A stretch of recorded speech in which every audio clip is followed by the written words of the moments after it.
सफला एकादशी साल की अंतिम एकादशी के रूप में 30 दिसंबर दिन गुरुवार को मनाई जाएगी और यह व्रत हर वर्ष पौष मास के कृष्ण पक्ष की एकादशी तिथि को आता है। इस दिन भगवान विष्णु और माता लक्ष्मी की पूजा का विधान है। जैसा कि इसके नाम से पता चल रहा है कि यह व्रत सभी कार्यों में सफलता दिलाने वाला है।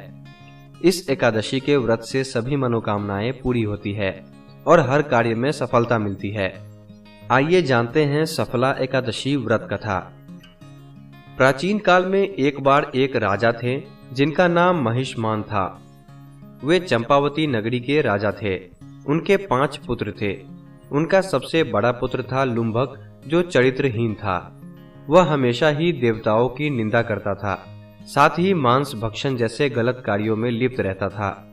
राजा अपने बेटे के इन सभी कार्यों से काफी परेशान था।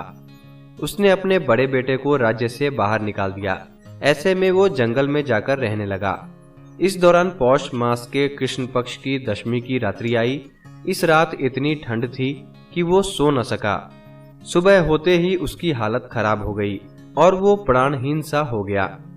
फिर दिन में जब धूप आई तो उसे होश आया। इसके बाद वो जंगल में फल इकट्ठा करने लगा। फिर शाम के समय उसने अपनी किस्मत को कोसा और सभी फल पीपल के पेड़ की जड़ में रख दिए।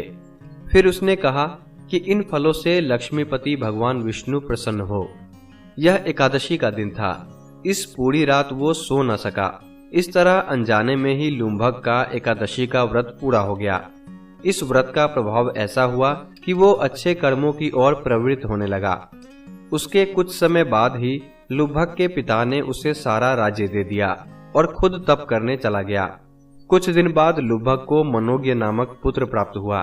बाद में जाकर राज्य सत्ता सौंपकर लुम्भक खुद भगवान विष्णु की भजन में लग गया और मोक्ष प्राप्त करने में सफल हो गया।